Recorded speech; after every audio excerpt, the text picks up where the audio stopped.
What are the best graphic designers doing right now in their portfolios? Why is it important, and what can you learn from it? I'm going to try something a tad crazy in today's video. I'm going to try and change the way you think about graphic design portfolios.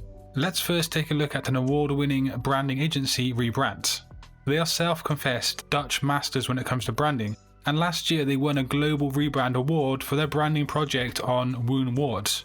Now that's great, but how can their portfolio of work help you today? It starts at the top, quite literally. The very first thing you see on the screen is a sentence that tells you what they do. They make brands unique. This might seem trivial or mundane, but trust me, it's the start of a very clever system. Now it's hugely important to get across exactly what you do early on in your portfolio. If the viewer or potential client is given confirmation that they are on the correct website for the person or the skills they're looking for, they are more likely to continue on through your portfolio. Now just think about that for a second, think about how important that is. But let's dive deeper from this initial contact, and let's take a look at what this award-winning designer does next in their portfolio. Now if we scroll down, we can see some high-profile projects that they've worked on, and also that award that I mentioned earlier. So let's think this through a moment. They've told us what they do, which if you are a company looking for a brand designer, that automatically has you intrigued. From there you then see successful and high-profile projects and graphic design awards.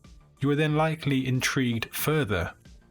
But wait, below this is my favourite part of the portfolio, and that might actually surprise you. Now they've clearly shown an 8-stage process for possible clients to read through. Also inside this text, it tells the potential clients how branding is vastly important to a business, and that's going to hook the potential client currently reading this 8-stage process. To rewind and recap this first example, the portfolio homepage has firstly told us what they do, shown us past experience of what they actually do, and then demonstrated why it's so important and how they do it. And also, of course, an award thrown in for good measure. As you can see, it's less about dumping your work onto a website and more about hooking and targeting clients. If you've heard something similar to this on my channel before, then let this be a reminder and a demonstration of real-life examples of how it's done properly. But let's see a second example of how the top designers are marketing their portfolios. Francis Zhao is another award-winning designer, and look at the very top of the homepage, what do we see? It's an explanation of what this person is all about. We do not hear about the pets he has or where he likes to travel, or even get random imagery thrown at us. We are told he is a competent and award-winning designer and that he's good at solving problems. And that's a buzzword right there, problem solver. I've said that before on this channel. Now I don't want to just show examples of good portfolios or sugarcoat the video with visually nice work. Here at Satori Graphics, we do go deeper than that. We look at the how and the why. So moving down, we hover the cursor over the top left project, and it tells us what the project is and also that it's won an award.